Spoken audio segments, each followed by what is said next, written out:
Good morning, DawgNation. I'm Brandon Adams, and this is DawgNation Daily, the daily podcast for Georgia Bulldogs fans, presented today by Kroger. We're happy to have you with us. One quick disclaimer before we begin the show, and I was joking to our First and 15 audience about this just a few minutes ago. Yesterday didn't sound great. I probably don't sound awesome today either, but I did heavily medicate myself before today's show just so that hopefully I could keep the drainage away during the show itself. And as I told them, who knows? I mean, who knows what I may say, because I am typically not very pharmaceutically aided, and today I am much more so than normal. So if I say something crazy or crazier than normal, you perhaps have a little bit of a chemically induced reason why that might possibly be. So stay on the edge of your seat, because you never know what I might say in this particular situation. We think we got a fun show coming up for you there as well.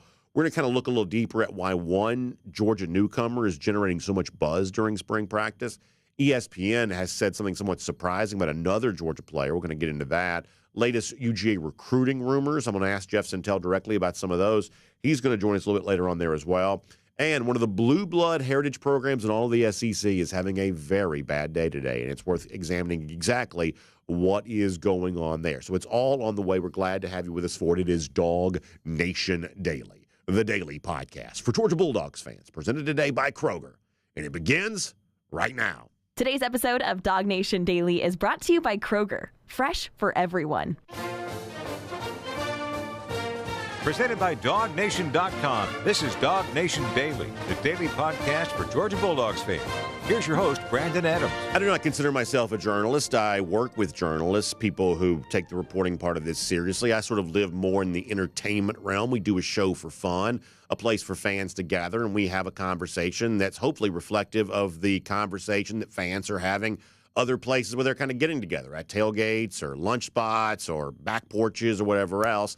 That's the kind of conversation that we're supposed to be having around here. Just the sort of Georgia football fan conversation that hopefully you're having with your own friends there as well. Hopefully this, in many cases, sounds like that. However, I do think there is a role for reporting and kind of on-the-record stuff. And a lot of what you get from Georgia spring practice is, here's what I can verify, here's what I can confirm, and we love reading that. As Connor Riley and I kind of joked about a little bit on Tuesday, one of my favorite words is Georgia football practice report. When DawgNation's had a chance a couple of times already this spring to be on hand, eyewitness account of what's going on there for Georgia football. Of course, we love all of that. But because we're fans, we also understand this, that if the only way you're doing spring practice is the verified stuff that can be confirmed, I think we would say you're not exactly doing spring practice as well as it can be done. Because part of the fun for those of us who are college football obsessives and those of us who just sort of dive face first into the topic of college football, part of the fun is the stuff that can't be confirmed, the stuff that's sort of wild, unverifiable rumors.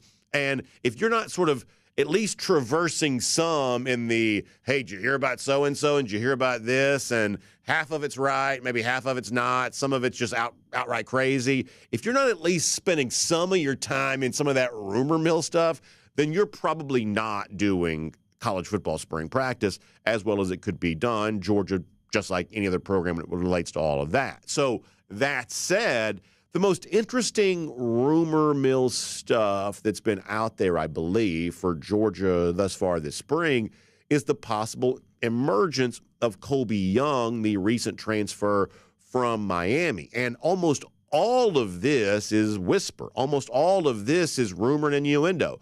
Almost all of this is, as I say from time to time, people who know somebody, who knows somebody, who knows somebody, who knows somebody, who heard good things about what Young has supposedly done behind closed doors in the practices when the media hasn't been there, when, most sort of, high-level boosters or recruits haven't been there, like what's been going on for some of that. Apparently, we're led to believe that Colbie Young has done pretty well. That wasn't necessarily confirmed this past, Tuesday, when DawgNation was on hand for some of the practice. Our buddy Connor Riley, and I'll show you this on the screen, writing about the practice report that Young is still dealing with a little bit of an ankle injury, and he was lumbering through some drills there on Tuesday. So this is a situation where what we're seeing with our own eyes is a guy with a little bit of a bum ankle who's kind of lumbering through drills. But what we're hearing in the, hey, did you hear about so-and-so? What we're hearing in that situation is, oh my gosh, he's out there doing very, very big things, which is kind of fun and sort of what spring practice sort of is. as I said a moment ago. So what is the real story right now with Colbie Young? Well, when Kirby Smart spoke the other day about transfer wide receivers in general, after now having seen them a little bit when he first kicked off spring, is like, listen, I really hadn't seen these guys because I've been out and about doing all kinds of recruiting and whatnot. But now I sort of have seen some of these guys, and he kind of gave us a little bit of an idea of his early impression of the former Miami Hurricane, now at Georgia. This is what Kirby Smart said about that. Colbie's been a little banged up. He's had an ankle, happened, I think, right before we started or right before we went on break. And so he's been able to practice some and do some things. He's actually gotten better with each practice, probably did the least any of his practices, the first practice, a little more the third practice, and then hoping today he's able to do some more. So he's very bright, transitions smoothly. So very bright, transitions smoothly, and it's important to note that while Colbie Young is new to Georgia, this is not necessarily a Johnny-come-lately to college football overall. When you go back and look at the stats, and the stat that probably matters more to me than anything else when it comes to a receiver in a new place is this guy catch touchdown passes. Well, last year for Miami on a team that wasn't very good, and like all Mario Cristobal teams, has a terrible offense, Colbie Young had 5 touchdown catches. And that's more than everybody on the Georgia roster a year ago other than Brock Bowers, and that's a Georgia team, by the way, that averaged 40 points per game, and yet still nobody other than Brock caught more touchdowns than Colbie Young did last year for Miami. So it's not like Colbie Young is, an insignificant player in college football, statistically speaking, at least in that stat that really matters to me, did pretty well for Miami a year ago. And the fact that he's apparently already showing some of that in these sort of full padded practices taking place during spring practice, I think that's kind of fun. I think that's kind of exciting. So much so that on yesterday's show, and anytime we have questions about wide receiver, we always go straight to our buddy Terrence Edwards, who just, knows all of this so well. And I asked Terrence, like, what do you make of the fact that right now, Colbie Young, the former Hurricane, is kind of been the sort of, in the rumor mill part of all of this, the sort of talk of spring practice here thus far? I thought Terrence gave a really interesting answer to that based on some research and some investigation that he's done on his own. Great stuff from Terrence. Well, I spoke to his receiver coach down in Miami right when he transferred here to Georgia, and he had a lot of great things to say about the young man, and he was sad to see him leave. So I'm excited to see what he could do. I've also heard about his size, his ability. You've seen the stats floating around social media about his catch radius and his competitive catch rate. So I'm going to get an opportunity to see him today. I'm going to head down to the clinic today and get down early enough to sit in on the meetings and get an opportunity to meet the young man and watch him up close. And I have a educated opinion on him from my opinion after today, and I hope to get to talk about it next week. So let's tune in on Thursday to hear what Terrence Edwards has to say about that, getting a chance to watch practice as a part of that coaching clinic here this weekend. We'll certainly look forward to being able to do that. What I can tell you is I certainly hope all of this is true, because I do believe, because Young, there's some dispute about how tall he really is. Miami lists him at 6'5", Georgia lists him at 6'3". I think some of that stuff is probably, just in the weeds a little bit. Tall is tall, and Colbie Young is a tall receiver, and the ability to be tall, long body, wide catch radius is the kind of thing I believe that could have value for Georgia, in the red zone, and give Georgia a chance to do something a little bit more of that I sort of think it needs to do. And as a way of sort of talking about what, Colbie Young might be able to be for Georgia here this year, I want to talk a little bit about some of the stuff we've kind of talked about in the past. What we've said before is that if you really look over the course of a period of years, Georgia has been as explosive of an offense as almost anybody else in college football. There are only 2 teams in America that have averaged at least 40 points per game in each of the last 2 seasons. One of those is who you'd expect, Lincoln Riley, Caleb Williams, and USC. The other is Georgia. So Georgia scores tons of points. That's not been an issue. But I do believe to prevent what happened for Georgia in 2023, doing something slightly different with the offense might be important. As we've said, last year for a Georgia team that was scoring 40 points with regularity, when it really kind of came down to the most important game that Georgia played, only scored 24 against Alabama. Did not score enough to beat the Crimson Tide there that day. And we think the absence of enough offense was probably the number one reason why that occurred. Also, maybe a little bit too deferential to Jalen Milroe. But even still, if Georgia had been able to put more pressure on Alabama offensively, that game could have gone far different. So what we said, and you've heard us say this before, is My ultimate wish list for Georgia here this season, for a team that has had no problem scoring 40 points, could they take the next step in terms of not just what the ceiling is, 40 or more, could they now work on the floor, work on the basement and say, this is a team that's going to score 30 at least in every game it plays in 2024. And listen, that is a very ambitious goal, as you've heard me perhaps say before. The greatest offensive team I've ever seen was 2019 LSU. They did not score 30 points in every single game. They only scored 23 in a road win at Auburn. So perhaps the notion of, setting your sights on at least 30 points in every single game is just too ambitious, even for a team as successful as Georgia, because it proved to be too ambitious for maybe the greatest offensive team that we've seen. But in terms of establishing sort of a basement of offensive achievement that makes the sort of smaller point total against a team like Alabama less likely to occur in games that matter in 2024, this is where I think a guy like Colbie Young could really, really pay dividends on that. Because while you don't want to nitpick too much about what has overall been an incredible level of offensive success now for Georgia over the course of the last few seasons with a couple of different quarterbacks and a couple of different offensive coordinators, there is one way in which I think that Georgia could slightly redefine itself this year in 2024 that can make the offense even more bulletproof against the sort of bad game that ends your season, like what happened against Alabama, and I think that Colbie Young could be a part of this.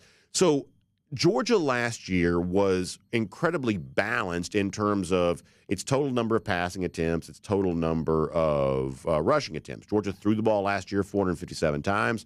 Georgia ran the ball last year 501 times. Very, very balanced in terms of the overall passing attempts compared to the overall rushing attempts. And Georgia last season was a very successful passing team overall. They were 11th in the country last season as a team. Obviously, most of this is Carson Beck. But they were 11th in the country last year with 4,274 yards through the air for the entirety of the season. So balanced among passing attempts, rushing attempts, very successful overall in terms of passing yards.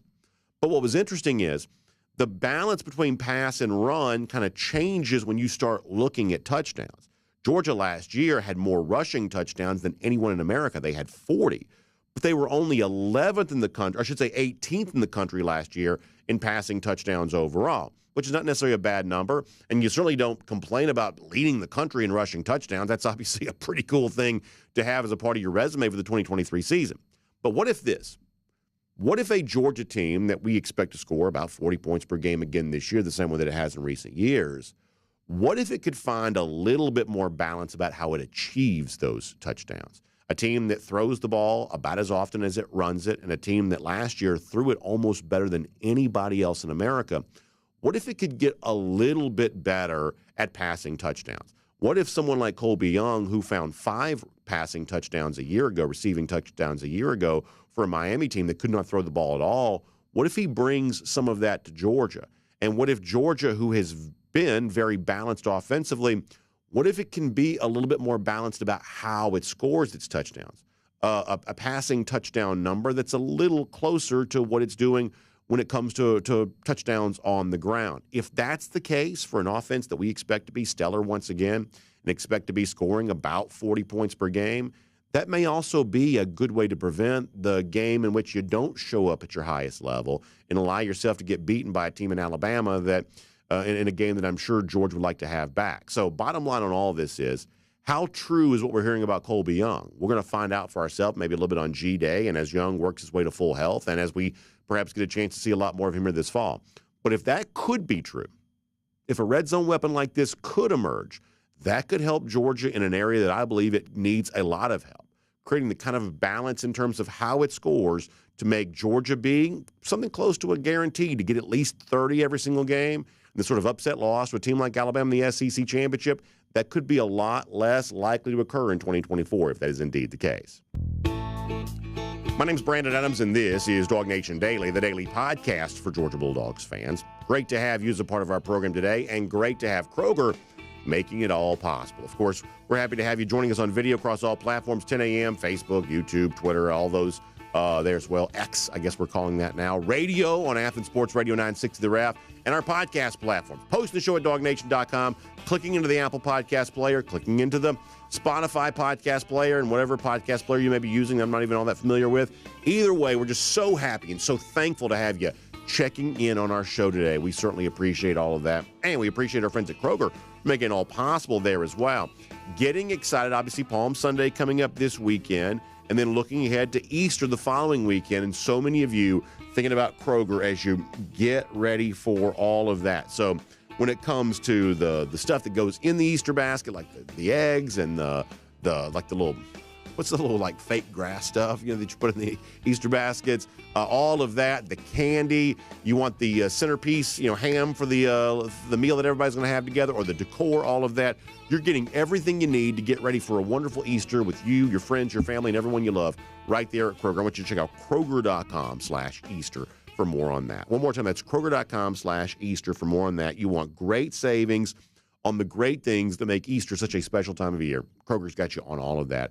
Make sure you check them out today. We're going to check out Jeff Sentell here coming up in just a moment. Some UGA recruiting talk with him. Also, the idea of rumors and things like that. There's certainly no shortage of those as it relates to UGA recruiting right now. What's true and what's not. We'll let Jeff Sentell tell us more about that here in just a little bit. Prior to that, I want to go around the doghouse. And it's poured today by our friends at the Finish Laundering. And I will tell you this. Yesterday, I had to meet some folks. I was at a golf course, and I wasn't playing golf, although the weather was beautiful. I wish that I was. But I had some stuff I had to do. I was at a golf course, and you see the cooler over there in the little clubhouse area, and sure enough, there's all that Finish long drink that's in there. I'm telling you right now, there's nothing that goes better with golf than the Finish long drink. It's amazing. Any golf course I ever go to, there's just Finish long drink all over the place, and yesterday there was no shortage of that there as well. So beautiful day. A lot of folks out there enjoying the links. Wish I was one of them, and wish I was enjoying some Finish long drink there as well, because that was great to see there yesterday. But on the topic of Georgia football, Kirby Smart was asked the other day, inside linebacker at Georgia, a little bit of an interesting position group here this spring, because the key leader in that group, Smile Mondon's a little bit banged up here right now. And Jamon Dumas-Johnson, who's been an important leader for Georgia, is now gone. He's on his way to Kentucky. So Kirby Smart was asked this week, well, in light of the Mondon injury and the fact that JDJ is not here anymore, a lot of promising newcomers, because a couple of these guys played a good bit last year, but what are you kind of seeing from the inside linebacker spot here right now? A position, by the way, that's produced Butkus Award winners for Georgia a couple of different times in the Kirby Smart era. This is Kirby on that inside linebacker position. Young. That's the first impression, is a lot of youth there, a lot of reps. The Raylan and CJ are way ahead in terms of play time that a second spring player, because this is their second spring, would normally be. In a perfect world, we'd like these guys to be coming into playing time. That's not the case. They got thrust into it and had to learn kind of trial by fire. So the guys behind them are even younger than them.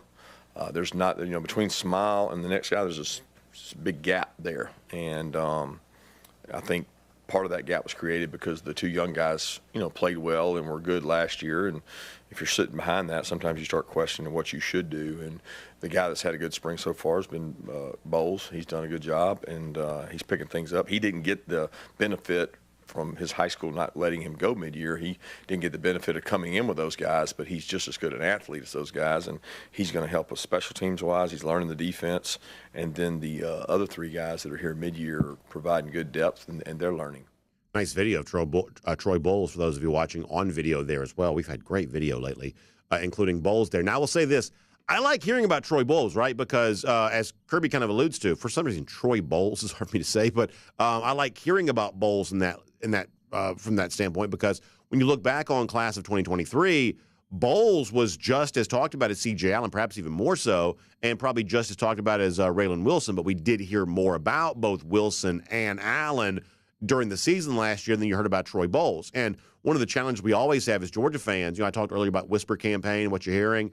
Sometimes as Georgia fans, we also have to wonder, what does it mean when we're not hearing anything? And sometimes no news is no big deal, and sometimes the absence of news is sort of the evidence of what's the old line about the absence of evidence, not the evidence of absence. Sometimes we don't really know what to make. in a situation like this. But nice to hear Kirby Smart sort of touting Troy Bowles after being in the program for a year, kind of coming on there just a little bit. Obviously, the guy we love right now is C.J. Allen. That's one of those young players for Georgia that just sort of had the look of that future star, at least in my eyes, based on the way that he sort of played a year ago. And this is one of those things that sort of makes Georgia, Georgia, in that I've talked before about the difference between, like, say, a premium position and a non-premium position. And if you look at the first round of the NFL draft, it gives you a pretty good idea of what the premium positions are. It's quarterback. These days it's wide receiver. It's offensive tackle. It's edge rusher. It's defensive line. These are sort of the kind of, premium positions that typically are guys that are taken in the first round. And the positions that are less premium, at least in my eye, are the positions that don't quite produce as many first-round picks on a regular basis. I just think that's sort of football 101 in some respects. And in one, vein of looking at this, the inside linebacker spot might sort of seem like one of those non-premium positions because you don't frequently see, first-round picks kind of come from the inside linebacker ranks, although you do certainly see some. Roquan was for Georgia. Devin White was for LSU. It can happen. Patrick Willis going back years ago. It can happen, but I would say that probably happens a little bit less frequently. However, at a place like Georgia, inside linebacker has been a very, very important position for UGA overall. Best defenses in this Smart era have had, as I mentioned, that sort of Butkus-level linebacker. Colbie in 2021, Roquan in 2017, a team that broke through and made the college football playoff for the first time at Georgia in Kirby Smart's second year. They had the great inside linebacker. So Georgia may be a program where inside linebacker takes on extra value compared to where it does other places in college football, maybe even other places in the NFL, because of how important the inside linebacker spot has been to keying Georgia's overall success. And what's interesting here is Kirby Smart talked about the potential emergence of Troy Bowles. Our eyes, as I said before, have been on C.J. Allen. But when ESPN the other day had a chance to tout a possible breakout player for Georgia, the name they gave was actually really pretty surprising. And I'm not saying this in a negative way. Maybe this is an example of either ESPN knowing something we don't, or perhaps ESPN not watching Georgia nearly as closely as we are. But when ESPN and its writer Mark Schlabach had a chance to tout a breakout guy for Georgia, it talked about another player in that inside linebacker spot, Raylan Wilson. Let me read to you what Mark Schlabach writes about Wilson when he says that former starting linebacker Jamon Dumas-Johnson transfers to Kentucky. The Bulldogs are looking for someone to start next to Smile Mondon in the middle of their defense. After a knee injury that he suffered in the preseason camp of 2023, sophomore Raylan Wilson showed flashes of why he was one of the most coveted linebacker prospects in the country as a senior at Lincoln High School in Tallahassee, obviously one of the best programs in America. Schlabach goes on to say Wilson was named the SEC All-Freshman team after totaling 15 tackles and a half a sack in 12 games, and one of the fastest runners in the state in the 100-meter dash. It was once clocked 24 miles per hour on the GPS. So ESPN, with its way too early top 25, looks at a breakout candidate for each of those teams. It's Raylan Wilson that got that nod. I think most fans probably have C.J. Allen probably ranked a little bit ahead of Wilson in their own personal pecking orders here right now. But I love the fact that ESPN is giving that, buzz to Wilson, because it'd certainly be good to see him kind of take that next step there as well. Either way, in a place like Georgia, inside linebacker has taken on an extra level of importance compared to what it may have at other even great programs or even NFL, organizations. Inside linebacker has just really mattered here. And Georgia has made its bones about having great ones. When Smile Mondon is really healthy, we think that he's obviously a great one. Who stands next to him and who has a chance to also etch their names in the history books the way the previous linebackers have, there is no shortage of candidates to perhaps join that list here in 2024. And that is Around the Doghouse, poured today by our friends at the Finished Long Drink. Told you yesterday, saw that Finished Long Drink sitting right there in that cooler. I always love those like refrigerator type things that have the glass door. You can kind of look through there and you can sort of see. And the look when you can just tell the can is just really, really cold. It sort of glistens in a different way. I love that so much. And when you try the Finished Long Drink, you can have the same experience, whether you're out playing golf or perhaps you're sort of sitting on a back patio with some friends or whatever it is that you're doing. This is a great time to enjoy the Finished Long Drink. The peach-flavored version, the peach state for a limited time, the Long Drink Cranberry, Long Drink Strong, 8.5%, alcohol by volume, Long Drink Zero, no carbs, no sugar, or my favorite, after all these years, it's still the traditional, the blue can, the grapefruit flavor, the gin kick. I think some of that's just because I like the way the can looks. I just think the blue can looks good, but it also tastes really good for me there as well. I like the way the grapefruit flavor and the gin kind of spark just sort of mix well together. And that's what it is. It's a mixed drink in a can. It's a ready-to-drink cocktail. You like mixed drinks, but you don't want to mix it yourself? Well, let the Finish Long Drink mix it for you. And they put it right there in the can for you. You can pop the top and enjoy it. Whatever you're doing here this weekend, the Finish Long Drink goes great with it. So find out where you can pick some up today. Check out thelongdrink.com. That's the website, thelongdrink.com. All right, before we're done, yesterday was a very bad day for one of the SEC's true blue blood programs. We'll talk more about why that is. But for now, on everything related to UGA recruiting, let's get the latest reports, rumors, and everything else in between. Let's talk to Jeff Sentell here on DawgNation Daily, presented by Kroger here today. From Athens and across the SEC or wherever the recruiting trail may lead, here's a DawgNation.com insider. Jeff Sentell joins us, and I was talking a moment ago about our friends at Kroger. Obviously, Kroger brings Jeff's Wednesday show Before the Hedges to us there as well. Now, some of that fake grass stuff that goes in the Easter basket, Jeff, you know what I'm talking about. It's like plastic or something like that. Every Easter basket ever has always got it. You got to buy it somewhere. My guess is I've not been to the aisle and seen this myself. My guess is Kroger sells this. It's not like the Easter baskets come with the grass. I mean, you gotta get it somewhere. I'm guessing Kroger probably sells that fake grass stuff, right?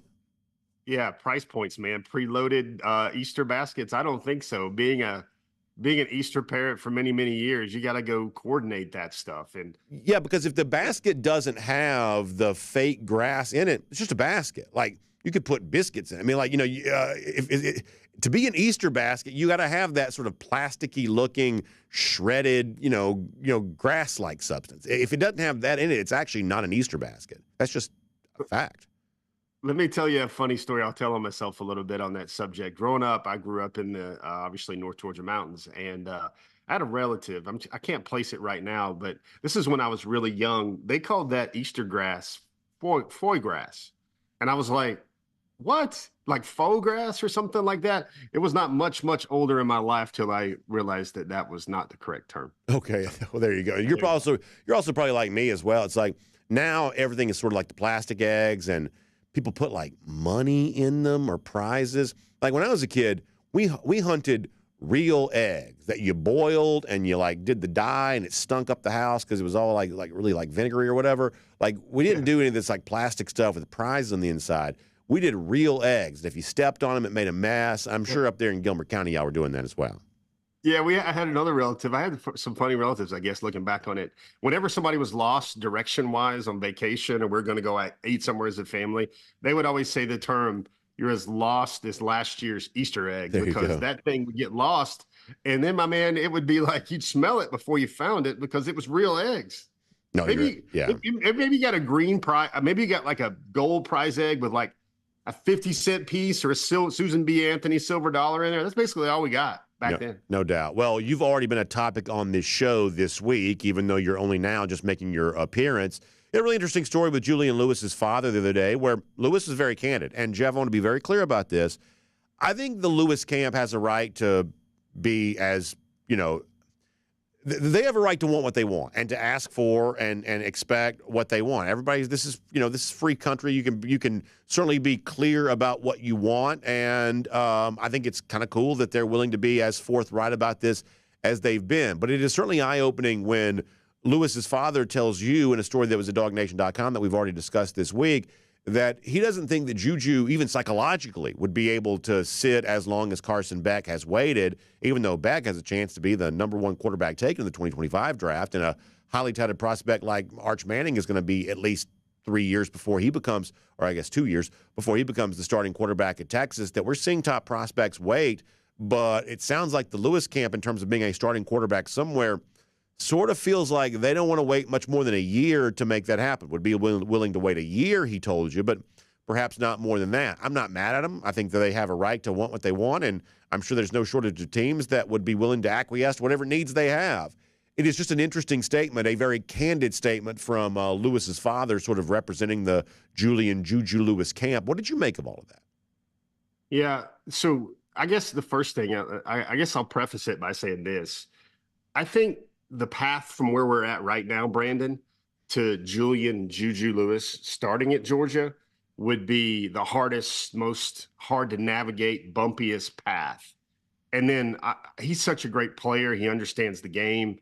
If he ever gets to that point where he's starting for Georgia, I think great things would happen. But I mean, really great things will happen. But it's just getting from now potentially to then, because there's going to be an understudy period. And I thought TC was very honest with it. I kind of laughed at this, Brandon. My wife was telling me a story about a movie. Now, there's a lot of Pixar and Disney movies out recently, and I try to catch most of them, especially when my kids were a little younger and they thought it was cool. But like, there's one out recently called Elemental that I heard her talking to my daughter about, and it's something about where like fire and ice or fire and water. It's a love story. Of course, it's a cartoon, but they fall in love, but then they decide, or it's just really hard for things to work out. And I don't really think that's exactly what the Julian Lewis situation is, but I think there's some elements to that, not to use a wordplay pun there, but like, I think it's probably honest for both sides to go in and go, you know, hey, this is what we're thinking. Because it's been talked about a lot. I said on Before the Hedges this week, Brandon, that because everybody wants to know about the quarterbacks, I said on Before the Hedges this week, if you gave me the field, which would be, I believe it to be Auburn, Alabama, and Georgia. He's visiting Colorado this weekend, according to reports. And then, well, we know Deion's not visiting him based on what Deion said this week. If there's a visit taking place, it's player going to Deion because Deion ain't taking visits anywhere, apparently. I wonder if Deion goes and hunts Easter eggs outside of his house. I wonder. Something like he that. Expects the Easter eggs to come to him. Yeah. But I think if you had to tell me it's Southern Cal versus the field, I'm going to take the field. I think there's a feeling, I just get a sense that they want to stay closer to the South, that he doesn't really need to leave the South. And so then I think it becomes a fascinating question about, are they really a good fit? Because the football fit would be fine. But like I said earlier, getting to that point, I think it must be, you know, remember like old school, our younger viewers won't get this at all, Brandon, but like, remember how you're going somewhere and you used to print out MapQuest directions and it was like 2 pages. And like, that's how you got there. You had to set your odometer down to 0 because you knew in 4.7 miles, you would need to make a right turn or whatever. So like, I feel like that's sort of what this is going to be. And man, I feel like from doing this a lot of years, Brandon, I think there's kind of a fatigue point with him in recruiting. He wants to be resolved. I know this is a new era, Brandon, but we've never seen a lot of 5 stars. Like the thought right now, if all trends is the way according right now, previously released plans, is that Juju will be taking 4 visits in like June. Man, I can't see that thing going that far. I really can't. I think it gets resolved quicker than that. I think the Matt Zollers stuff here is very interesting because I think Zollers is going to be ready to make his decision in about maybe like April the 7th, April the 5th. And then I think it's very interesting, kind of like a go time thing there where I think Georgia might have to make a decision. Now, there's, again, some things that I'm kind of painting this picture in the most pro-Georgia thing here that it gets to the end of the day and like perhaps Julian Lewis and both Matt Zollers want to go play for Georgia, which is intriguing. But, you know, with all that being said, I think there's going to come a point where Zollers might actually force the dial, whether it's the hard choice or play the long game with Julian. I think Georgia can make it work in either direction. I think that's kind of just the most fascinating thing to look at here about, you know, what's going to happen here. Like one guy feels like he's really ready to make his decision. And I think the one unknown, and this is what I want to stress on this, is I think this would come together a lot clearly if you could say Matt Zollers takes all of his 4 visits, Georgia actually gets the last one. I know that means a lot to a lot of people, and I think it means a lot to this one. If you could say Zollers at the end of his Georgia visit that says that's the best one, that's the best fit for me, I think that is really interesting about what happens then with Julian versus Juju. But I want to say this to be really fair and balanced to all these quarterbacks, not just trying to be political because it's political season, Brandon. But Ryan Montgomery, man, there's something there that I think whether he ends up being a starter 2 or 3 years down the road, or maybe he's a guy that helps Georgia win a big game because they need him. I think Ryan Montgomery because Florida really wants him. South Carolina has told him that we won't offer and recruit another quarterback till you tell us what's up.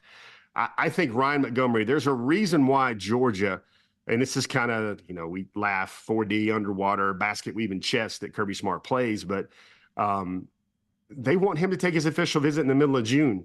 And I don't think that's just a safety official visit. I think, and then the Julian Lewis camp, another thing that makes this very soap opera-ish is the Julian Lewis camp is looking really closely at Georgia in that April transfer portal part 2. Yeah. And they want to know what happens there. Do they bring in an understudy for Carson, or do they bring in a guy that will likely compete with Gunner and Puglisi and maybe even have an experience edge over those two for the Georgia QB1 job in 2025? Well, let me ask you about another name. And you and I haven't really talked very much about him in this space, but I believe he visited Georgia this week, and that's Jared Curtis, the number 1 quarterback for the class of 2026. Is the Curtis stuff real or not? Or I should say, is the Curtis stuff real enough that it could also impact a decision that Georgia might make in 2025? That if you feel like you've got a inside track at a top quarterback for the class of 2026, that perhaps that would also sort of impact how you go about recruiting in 2025 there as well, and the level of promise or financial commitment even that you might be willing to make to Julian Juju Lewis. Yeah, that's, again, the financial thing is very interesting. We do have like multiple, juggling balls here right now. I believe that there will be a number that potentially a Georgia fit there that they would have to agree with. That might be collective dollars, and that might be supplemented by potential NIL on the side, or like, Julian's already got his own NIL right now, very smooth operations in his circle. But I think Curtis personally, Brendan, I think that's kind of softened a little bit. You see Georgia's offering, and some other 2026 quarterbacks are coming in. I'll say this kind of flatly. If Julian comes to Georgia, I think that would probably end Jaron Curtis's look at Georgia, because kind of like it was when Julian Lewis wasn't going to follow Raiola and Puglisi, especially, a couple of years out.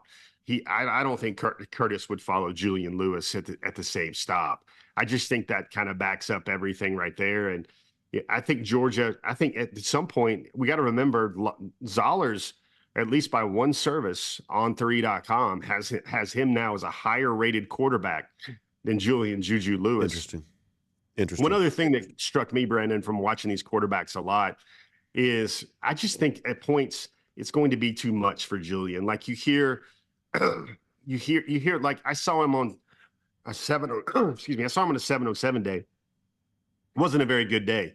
Now, in all fairness, he came back the next day and almost looked like, Doc Holliday at the river walking on water or whatever, but like, Kurt Russell's character Wyatt Earp walking on water in Tombstone. But like the day before, it was like he was playing a really good team. I think he had Georgia visit on Thursday and Auburn visit on Friday. He'd barely slept and ate, and he was with a team that was, playing on a team that they weren't all on the same page. They brought in an offensive coordinator. They had, new receivers, not really good timing there. There was an issue with the depth of their routes and everything else like that. And he didn't really look confident. He didn't really look accurate. And that's one of the benchmarks of his skill set, premium accuracy. And that's one of those things you see that I sit there and I think to myself, I kind of read the green here and I go, is this thing really going to take until end of June, early July to resolve itself? I really don't think so. Let me move on to a couple of other things, kind of rapid fire, because I know we talked a lot about David Sanders last week, but since we have talked, he's also kind of put out his official visit schedule. He's coming, I believe, the week after the Lewis visit that kind of kicks off the month of June and concludes the month of May. You got Sanders coming in after that. You and I talked a lot last week about the Georgia-Clemson battle there. We are certainly shaping up for another one of these June runs where all of the big official visits occur. So give me I know you've obviously wrote about Sanders this week too at DawgNation.com. Give me a quick thought on that, and there's a couple of other issues I want to hit for you here today as well. Yeah, sure. I think the national sentiment maybe behind the scenes is that Sanders really is looking at Georgia, Clemson, and Tennessee, and maybe somebody else can sneak in with a great official visit.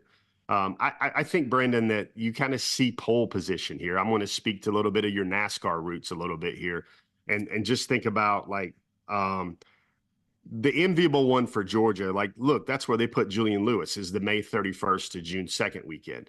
And that's when Clemson got David Sanders for that weekend, for their kind of Alpha Tiger weekend or whatever they call it, maybe Tiger Day or Tiger Paw weekend or something like that. Now, it's not an inescapable foregone conclusion. Now, folks won't remember this, but KJ Bolden didn't come to Georgia on that big opening salvo weekend a year ago. And he was at Clemson, and he actually ended up, we all know, committing to Florida State and then flipping to Georgia. So, that's one thing that, is it an end-all be-all? No, but I think Clemson got the weekend that Georgia really wants to have their priority guys in there for. Then a quick thumbnail on this. You had a good story about Nathaniel Oswo-Boateng from IMG. I mentioned before, you got Curtis coming in. Visits are continuing for Georgia here right now, even though you just had the high-profile weekend that just occurred. How about a little bit of a thumbnail on that about kind of, sort of what's next in the visit front and how busy this month of March kind of remains for Georgia from a recruiting standpoint, with a lot of, folks either having been to Georgia, making plans to be at Georgia, some of them making return visits to Georgia. It seems like this, visit stuff is continuing here, including the young man from IMG that I mentioned a moment ago. Yeah, it's kind of interesting, Brandon. Right now, I'm at the point where I know guys want to see Georgia, and do they decide to take one now or to come for G-Day, or do they want to come for their official? So, do they think they need to see Georgia 2 more times, maybe 3 more times? Like Travis Smith Jr. is one of those guys. I think one of the visits, we wrote about Nathaniel Oswe-Boateng, and everybody calls him Woo. And, this is an IMGA guy. IMG's the real name. I know it, but I just kind of, when Georgia really targets a guy at IMG, it really feels like that's a great fit for Georgia. Just the culture, like everything that Georgia's about, all business. It's really, I always call IMG that experience like 13th grade football, because it's really like college already. That's why their players are so acclimated and ready to play, because they're on a college schedule basically the moment they're at IMG. And Nathan is just a tremendous player. Of course, he's a top 5 linebacker. Of course, Schumann only recruits the best, but he's got an older brother that is a Cleveland Brown, that the family's from Ghana, and he really didn't get football at all, but his older brother went on to be an All-American at Notre Dame and win the Butkus. And Nathaniel is already so much more advanced than him, because he's at IMG. He's got his brother's experiences to stack up there. And you look at his film, Brandon, he plays like, I saw it and I thought of that line from Top Gun, like Mach 2 with his hair on fire. That's the way he plays linebacker. He's really smart. And then he's got an incredible why. I'd encourage people to check out that story. But another name I want to throw out here is Dijon Lee Jr., and he's a defensive back from Mission Viejo, California, another Cali dog potentially. Yeah. He visited Georgia. And like Nathaniel Oswe-Boateng, man, here's what's happening. And this is a new little wrinkle. Is recruits come in and they want to stay for multiple days. Like they got multiple days. Both of those recruits did. And they saw Georgia practice on Thursday. They saw Georgia practice on Saturday. And they wanted to make sure they just didn't see this is what it's called in the industry now, Brandon, like a lights, camera, action moment where the big recruit comes by and it feels like a Hollywood movie where everybody's waiting at the door. It's a great visit. All the babies are kissed. It feels a lot like glad handing.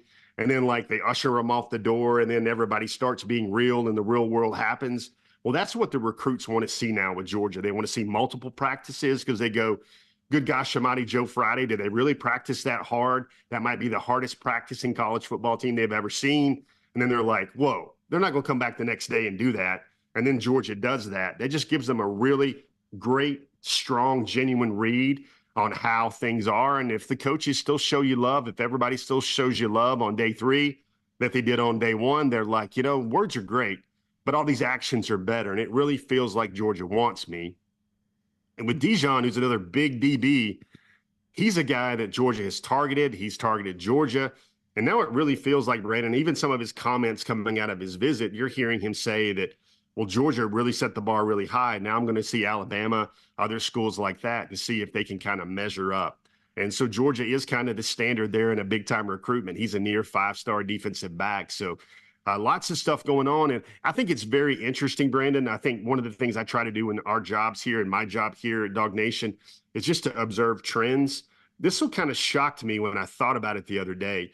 Do you realize that Georgia hasn't, non-transfer portal, stuff like that, non-2024, do you realize Georgia hasn't had a commitment in the 2025 class since going all the way back to Bo Walker in October? Yeah, it's amazing.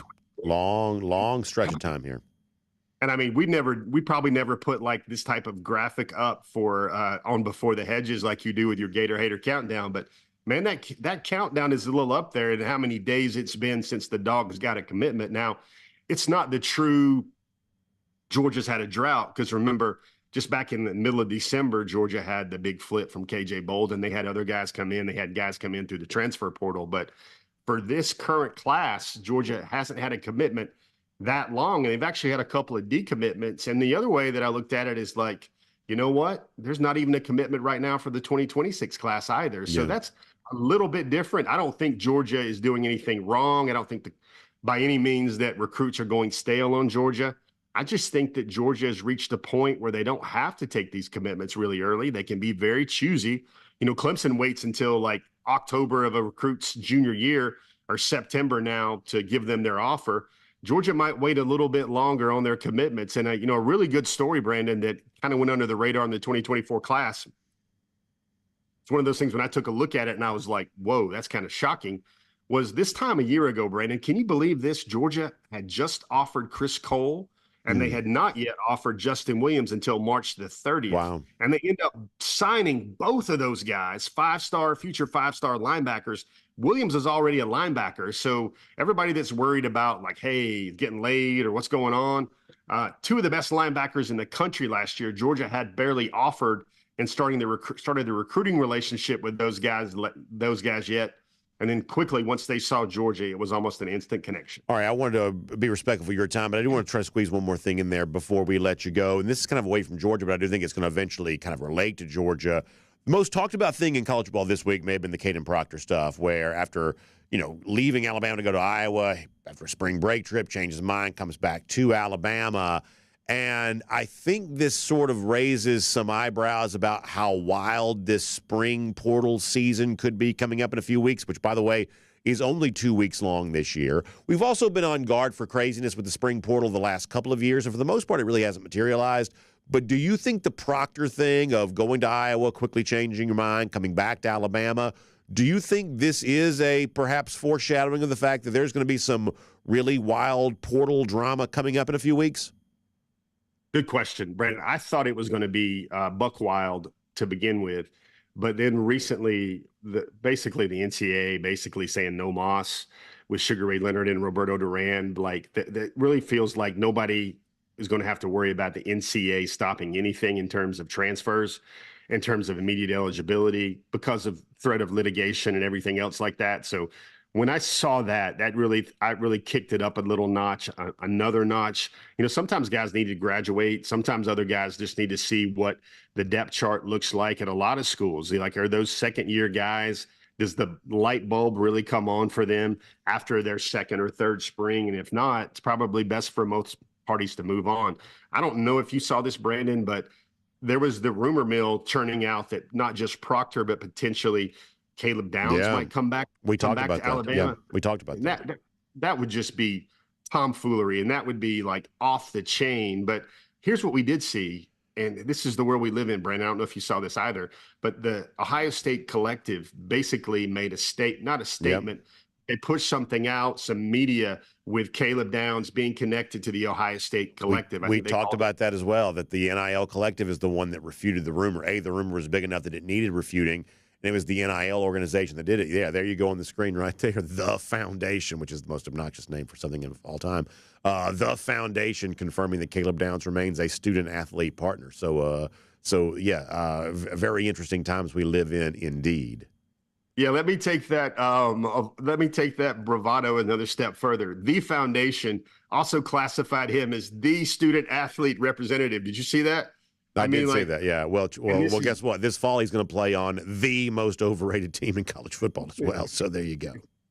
And you've got the Ohio State University, and really they're just branding and it's message like, hey, let's do some counter programming propaganda here. And it's going to be crazy. I don't know, Brendan, is there going to be a moment where does Nick Saban come back? Like, what else could shock us? You know what I mean? What else could shock us now in terms of what could happen now with player eligibility and whatever? I mean, I do know this. I know I don't see a lot of movement for the Dogs, at least bringing guys in. There's always we just spoke about it earlier in the show. It's the backup quarterback. Are they going to get an experienced guy that's been a number 2 for somewhere, like a former 5-star lurking somewhere? Maybe that's what happens, but I think time will tell. Jeff, great stuff. Hope you enjoy your weekend, and thanks for being here and giving us this recruiting information on DawgNation Daily presented by Kroger. We're going to look forward to doing it with you again very soon as well. Easter grass, man. I never thought we'd talk about that, buddy. Take it easy, buddy. I love it. Good to see you. Let's take a look around the rest of the league. This is SEC Through. Unexpected conversations like that, one of the things that make our DawgNation cruise so much fun. Jeff's going to be there, and I'm telling you, if you're there, Jeff will tell you some stuff about recruiting that you don't often get, just in a conversation like this. Some things that can't be written, things that can't be told, or things that can be told now because of whatever else. Jeff's really good about providing a lot of that kind of stuff in the DawgNation cruise. That's one of the reasons why we're looking forward to seeing hundreds of you on board Allure of the Seas. I just got a message about Allure of the Seas in my email here this week. That's always a fun thing, and it's a reminder to me that it's about time to go cruising with the Royal Caribbean. And, of course, with that in mind, we'll go cruising around the SEC, courtesy of Royal Caribbean here right now there as well. And I tell you what, look at that video of Allure of the Seas. And one of the things I love about Allure of the Seas, an Oasis-class ship, right there on the back of the ship, it's that Aqua Theater, right? Because one of the things that Royal Caribbean, I think, really does, really better than anybody, it's the entertainment options they put on board. They want the cruise experience to be defined by the fun things you're doing while on board, great shows, and the high diving show that takes place like while you're on the ship. The ship is moving. These people are jumping 40, 50 feet in the air is what it looks like. To think that's happening while the ship is moving is just amazing. It's just an example of a lot of the great entertainment options that they offer, including like the flow rider there too, for those of you. The one guy that's doing it there, if you're watching a video, he's standing up on the surf simulator. I can't do that on the flow rider. I can kind of do like that one guy is there sort of, laying down on my stomach. I almost can get up to my knees, but I've never been able to stand up on one of those flow riders. So credit to those who can on that. Many of you probably could do that. Either way, when you see video like this, just a reminder of how much fun we're going to have on board Allure of the Seas here coming up in really just a few weeks' time. And a reminder to you that if you can't be on the DawgNation cruise, next best thing is to take your own Royal Caribbean cruise vacation. Jessica Slater can help you out with that. Give her a call, 770-718-9147. That's 770-718-9147. You can also email her, jslater@dreamvacations.com, about the boardwalk neighborhood there and the carousel off in the distance. Give you an idea about how big and expansive these ships are. In one of those neighborhoods, the boardwalk, you've got a carousel, working carousel on board the ship. Just an amazing thing. So Jessica Slater's a great travel agent. She can make the Royal Caribbean cruise vacation for you even better by helping you plan that, all of the options. So make sure you check her out today and check out all the really cool stuff that Royal Caribbean has going on. Obviously, our Golden Shoe Bracket contest is off and running. That's been really fun. Last night, March Madness, I think, really delivered. And the most talked about moments, obviously, another loss for Kentucky against a double-digit seed. And I think at this point in time, you gotta get rid of John Calipari. And listen, it's sort of old school sports talk to kind of sit here behind a microphone and say, you got to fire the coach. How do you possibly bring back John Calipari after year and year and year of just the same kind of stuff? And they haven't been to the Final Four in 2015. This is Kentucky basketball, the ultimate blue blood program. And with a lot of future NBA stars, they just don't win anything. And listen, I know for a lot of you, a lot of these Kentucky fans, the most obnoxious people in the world, I totally understand that. But there is still a degree to which I almost kind of feel sorry for Kentucky fans a little bit, because I would imagine that being a Kentucky basketball fan is one of the least satisfying experiences in the world. Because, like I said before, you do it in recruiting. These guys go on to star in the NBA. But Calipari's just not coaching them up in college. He's just not. And I think one of the things it speaks to is there's a weird divide among Kentucky fans in that, like, it's been kind of explained to me before, like the sort of blue blood, like very, old money, well-heeled Kentucky fans.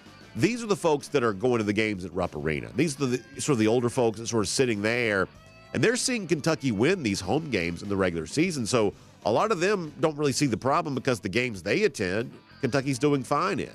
When you talk about like taking over what they used to call Catlanta, people traveling for the SEC tournament or going to the NCAA tournament, a lot of these are sort of the younger, kind of new money, sort of less sophisticated fans who can't get into Rupp Arena, so therefore they spend big bucks to follow the team on the road. And these are what I would call sort of the real fans. And the real fans who want to see Kentucky advance in March, they're just not seeing it all. they're not seeing it occur. And I know Kentucky's going to try to upgrade its NIL and stuff like that, but my gosh, this is really a travesty for a program like Kentucky to be embarrassed against double-digit seeds over and over and over again. I don't know how you could look Kentucky fans in the eye and say, we're bringing this guy back when he keeps replicating the same disappointing experience. So tough day to be a Kentucky fan, I think. I saw a note at 24/7 Sports the other day where it looks like, in line with the new SEC scheduling format taking place at ESPN, that the league and ESPN, according to a couple of the reporters from 24/7 Sports, are considering some new start times for games. This isn't like a wild change necessarily, but instead of starting at noon, they're going to start at 12:45, and instead of starting at like 3:30, they're going to start at like 4:15 and like 7:45. This is, like I said, it's not a huge change, but it is a slight change from what we're kind of used to, and we've been kind of wondering, now that the SEC doesn't have CBS as a partner, and now that ESPN has total control of the entirety of the inventory, what will they choose to do with it? Perhaps a slightly different start time could be on the way for that. And to me, what this sort of speaks to is, I'm not trying to be overly negative here, but like the real, I think revelation, the real clever idea that made a big impact was Fox's creation of the Big Noon Saturday. They saw a hole in the market of big games taking place at noon. They said, we can step in and fill this hole, and we can get good TV ratings for that. And to Fox's credit, to the Big Ten's credit, they've kind of succeeded in doing that. By comparison, I think ESPN is still waiting for its first good idea. They haven't had a lot of good ideas as it relates to college football in quite some time. I think the SEC is in a little bit of a good idea drought here right now there as well. And unfortunately, I don't think moving your start times back 45 minutes probably is going to resonate quite the same way. It's not a given they will do this, but there's been some reporting out there about that.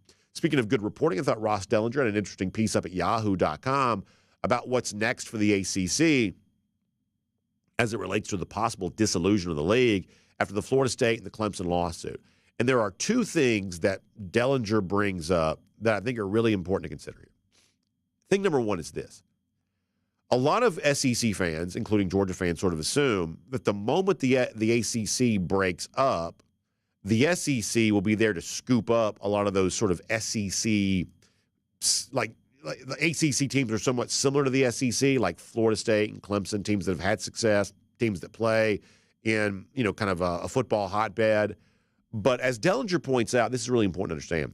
It is not obvious that that's going to be the case, because in the case of Florida State and in the case of Clemson, the SEC is already in those states. And here's the weird deal that the SEC might find itself, where you don't necessarily want Clemson and Florida State to go to the Big Ten, because that gives the Big Ten another footprint growth, and now they're kind of encroaching on your turf here in the South.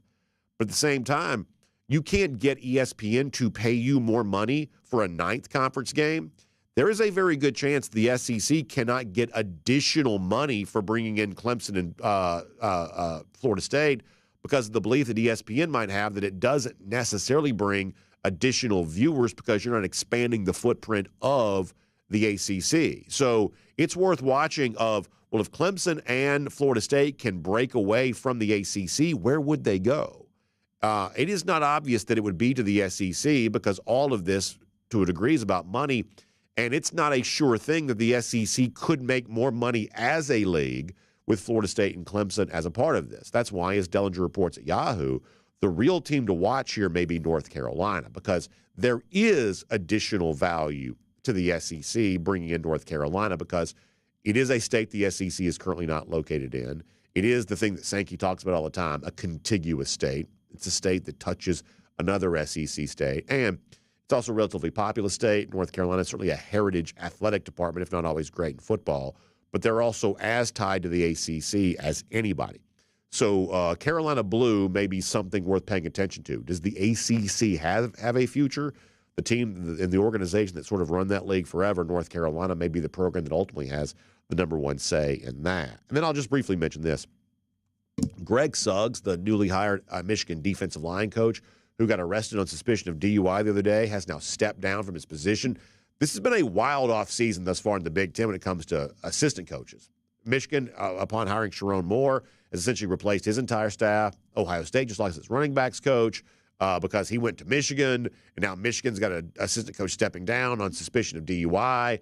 Very, very strange year, off season for the Big Ten when it comes to position coaches, and obviously bad timing for Michigan to be looking for a defensive line coach after what appears to be a pretty big mistake being made by one of his assistant coaches there. So a note worth pointing out there will make that cruising around the SEC, courtesy of Royal Caribbean. And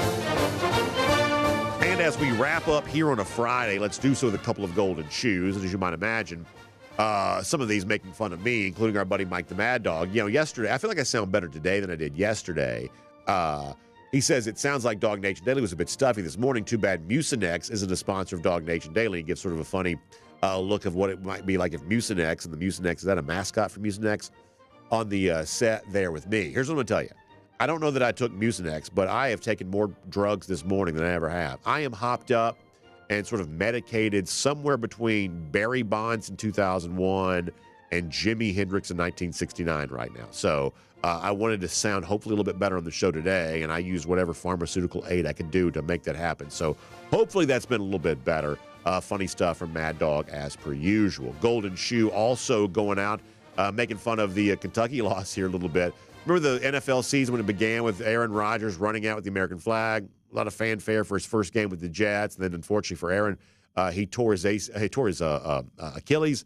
Well, Kim Lewis writes in to say that this is like Kentucky's March Madness run. Kim, very funny stuff. We'll give her a golden shoe for that. Speaking of making fun of Kentucky, that will continue there as well. Kaylee Manziel sent this to us from another account on X of beating Oakland isn't for everybody. Georgia did this, I guess, going back a while ago, 81-69, back in a little while ago here. But obviously Kentucky not able to do that last night against Oakland, so we'll laugh at their expense. Kaylee sharing that with us. And then one more golden shoe to give you there as well. The other day we were talking about a commenter who was saying he couldn't comment. This is on our video portion of our show because he was driving, and I said, hey, keep your hands at 10-2. Well, George on Tap, one of our frequent contributors to our golden shoe, said with airbags now, they've changed the old wisdom about 10-2. The National Highway Safety Traffic Administration, which I'm sure those are party people, says that now instead of 10-2, you should hold your hands at 9-3. Gene Moody responded to that by saying, I think that's just for daylight savings time, which is a very funny line, I believe. So we'll give Gene and Georgia on Tap a golden shoe for all of that. Lousy, stinking Gators, no matter what time it is there, we know they've got very little in the way of success to enjoy. In fact, it's been 1,230 days since the Florida Gators have beaten the Georgia Bulldogs. That's fun to consider. It's also fun to consider this. If I'm doing the math correctly, that means next week we get a chance to enjoy 1, 2, 3, 4 in terms of our Gator Hater Updater for 1,234 will be next week at some point in time. So that'll be good stuff there. Y'all have a great weekend. Thanks for being here on DawgNation Daily presented by Kroger. We'll look forward to seeing you Monday, everybody. And on video. Time now for the R.S. Andrews Cool Down. R.S. Andrews, the one you turn to for your air conditioning, heating, plumbing, electric needs. They show up on time. They do the work that's blah, blah, blah. See, I told you I'm hopped up today. They do the work that's promised for the price that's promised. That's what they're all about. We are not going to do a ton of comments here today because I have sort of made it through the show without sounding too bad. I feel like if I go too much longer, that thing's going to happen again. And I just don't want to, especially for those who have the earbuds in, I don't want to plague you with the sound of my nasally congestion. So let us see what else. Randy Hall is still trying to draw me off sides. I told them before the show began that there's no telling what I might say today because of the pharmaceuticals that I've consumed. And Randy has tried to get me to make the same joke a couple of times. I almost did the first time, but I'm going to avoid that here right now. DT says first time Barry Bonds and Jimi Hendrix have been used in the same sentence. There you go. Baruch Dog says, when I was in college, the rumor was the SEC wanted to add Texas, Oklahoma, UNC, and Virginia. They got 2 of them. Yeah, it's a really good point, Baruch. And this is one of those things where, business of college athletics functions different than, competition in college athletics probably does. Whereas, from a competitive standpoint, you want Clemson, you want Florida State, you want to add these good programs. But I think that you're right on the money that if the SEC had its pick of the ACC programs it would most want, as I said before, North Carolina would be its number 1 pick. And as weirdly as it sounds, I think Virginia would be its second most the second most lucrative pickup for the SEC of the current ACC schools would probably be Virginia. A little bit like going out and getting Missouri years ago. It was like, really, Missouri? What's that about? Like Virginia, because it's giving you new reach into new territory in that mid-Atlantic region. That's probably what they would want to do. All right, let's see what else. Tim Grubb says Calipari's buyouts, $33.38 million. That is really high, especially for basketball. That's really high. Johnny Surfdog says the pollen count is ramping up. I guess so, but I've honestly never had any problem with allergies ever before. So maybe it must just be through the roof. I obviously like being outside. I'm outside frequently. But I typically don't have any kind of issue with pollen, but I guess it must be right now. Paul Moon said about Gunnar Stockton hitting Malachi Starks. Yeah, listen, I mean, when Gunnar ran in high school, he had that sort of shoulder down, tough, physical running style. I'm not surprised that he could lay a lick in a situation like that.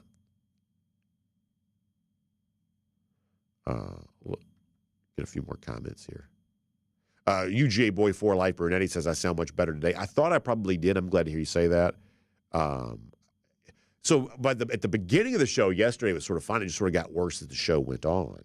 It's one of those things where there's just no good way to fix all that while the show's still going on, unfortunately. John Hendricks says the Carolina Blue Converse were my favorite growing up. When you're a kid, because my son's kind of like this too. The idea of the second favorite team is sort of a thing when you're a kid, especially for basketball, because Georgia was never very good. So I would sort of gravitate to these, like other programs I'm talking about when I was like third grade. I would sort of gravitate towards these other programs. Carolina Blue Converse. I don't know if they were wearing Converse when I was a kid though, but there was definitely a period in my life when I thought Carolina Blue was really cool. I mean, I'm not gonna pretend that I didn't. There was definitely a time. This would have been like sort of post J.R. Reed, around the time of like, probably like a George Lynch, like a Donald Williams. But by the time Rasheed and Stackhouse got there, I was sort of rooting against them a little bit, although that was a fun team to watch, for sure. Oh, Paul Moon said it was Gunnar Stockton playing safety. Well, I could have seen that there too. Yeah, thank you, Paul. Yeah, that's pretty wild. I know we talked about that on the Players Lounge thing, or the what do you call it, the whatever it was. But yeah, that's really cool. Paul Moon said I never really had a second favorite team when I was younger. I follow Wake now from association, and that black and gold just looks nice. He says, but for the most part, UGA, no one else. Yeah, I mean, as I said, I think a lot of this for me was I just loved college basketball, and Georgia wasn't a huge factor in it. So I almost didn't really count Georgia as a college basketball team. And like I said, maybe not every kid did that, but you had these sort of other teams that you followed. When I say follow, I mean, I'm third grader in the 80s. It's not like I was like, I was like hoping they were going to be on ESPN when I turned the TV on. That's about the extent of the following I'd probably been doing back then. Zebulon Owen says the pollen flying off the trees last night on Clayton Street was crazy. I felt it too. BA. So yeah, and the other thing I've been noticing lately is, like when you wake up in the morning, you kind of have that little frost. Sometimes that sort of residue, like the morning dew on your car. When that mixes with the pollen, I can't get that stuff off my windshield. Like you can't see out of your car anymore. Johnny Surfdog says I can't warm up to a school that calls itself the Demon Deacons. That is a weird name, right? Like what is that even about? Plus, Wake Forest is also weird too because didn't Wake Forest used to be in Wake Forest and then it moved to Winston-Salem? Is that true?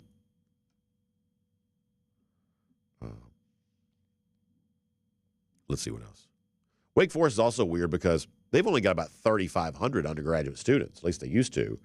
We got a good number of high schools in Georgia that are larger than that. And, they've been obviously major Division I my whole life.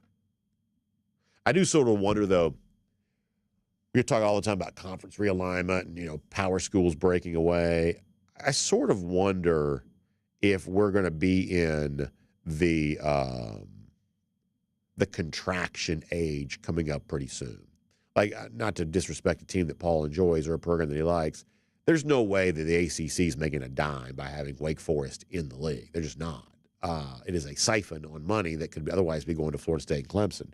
You got to feel that way anyway. And the SEC's got its own versions of that too. And I don't take great joy in this because I don't want like Starkville, Mississippi to look like an industrial, Midwest town, abandoned the way that a lot of these, old mill towns are. But, you got to wonder, it's like, if you remade the SEC from scratch, you're not having two schools from Mississippi in this league because they don't make money for the league. And as everything becomes more like efficient, financially speaking, you just kind of wonder if we're on the age of contraction at some point in time. And as I've said, if you want to judge the overall health of college football, judge the size of it. How many major college teams are there? How many college football scholarships are there to be awarded? As that number goes down, it ought to be eye-opening a little bit. But I'm not going to get a soapbox today. Ulysses Dunnings, thanks for being here. Ulysses, I appreciate that. William Camacho, have a good day. Thanks for checking in.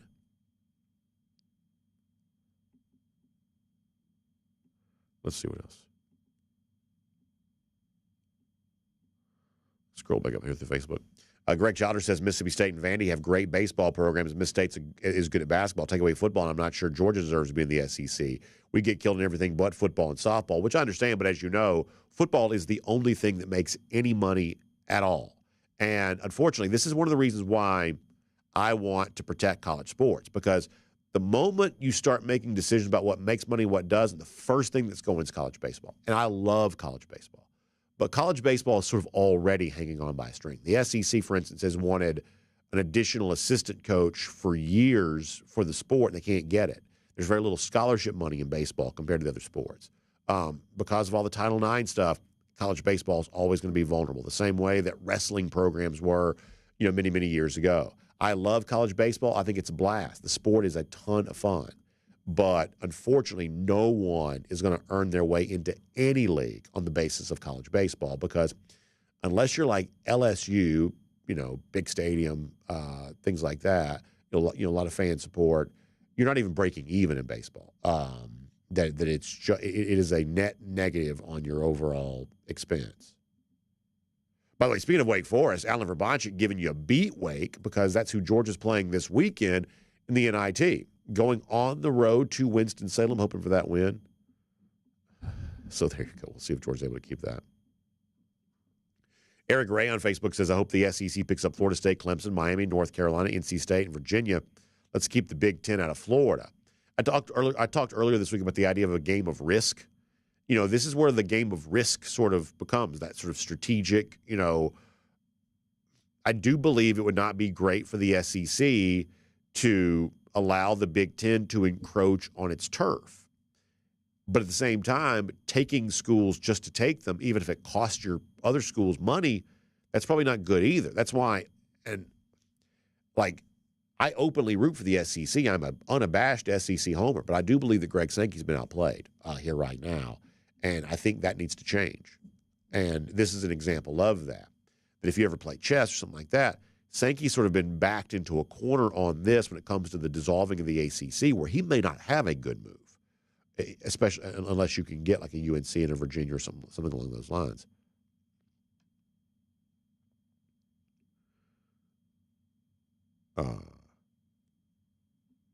Joseph Kennedy wondering, who else is coming to the SEC? Maybe Akron next? Yeah, I don't know. A DGD podcast says, my sixth grade school was the old Duke University, Braxton Craven Middle School. Look it up. That's interesting. I had a chance to go to, I was in Durham one time a few years ago and just wanted to go see the Duke campus. It's a really cool thing to see. Like, I never could have gone to any kind of school like that. A college like that would be like going to another planet, as far as, my, sort of academic background would have qualified me for it. But like the Gothic style building and how cool like Cameron Indoor Stadium looks on the outside, it's really amazing. Amazing.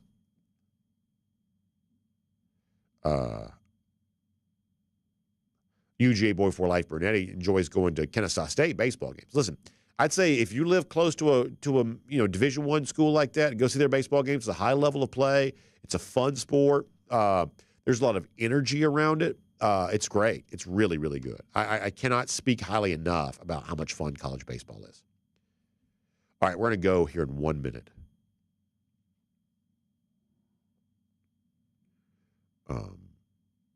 Let me go back to DawgNation.com here for a second. Randy Hall wonders about doing a live roundtable in the future. That could be fun. PDT says if UNC comes to the SEC, can it come alone or does it need another team to come with it? That's a really good question, PD, because if you'll remember, Virginia actually fought for Virginia Tech to make the ACC because of, and this is, I promise we don't talk politics, but like the political realities in various states are kind of different. Whereas, in some cases, like you might have some in-state programs that don't want their in-state rival coming into the league. But in Virginia, I believe it was like the governor at the time, whoever it was, like they really wanted Virginia to leverage a way to get Virginia Tech into the ACC, and Virginia did. This is an example of an in-state rival helping another school. Sometimes that happens. I believe, sometimes you just sort of see different relationships with stuff like that. So could UNC come on its own, or would it need to bring another, like let's say, a public school like NC State with it? That's a really good question. It's a really good question. All right, we're going to go for now. Y'all have a great weekend. Thanks for being here for our R.S. Andrews Cool Down. Please check them out online, rsandrews.com, for your air conditioning, heating, plumbing, electric needs. Show up on time. Do the work that's promised, the price is promised, including, really warm weather yesterday. That means the spring is basically here. So go ahead and get your air conditioning tuned up. Factory fresh specs. Keep you cool and comfortable all spring and summer long. rsandrews.com for more on that. Y'all have a great weekend. Dodge the rain today. Enjoy whatever comes after that. We'll see you back here Monday. DawgNation Daily, presented by Kroger. We'll look forward to talking to you then, everybody.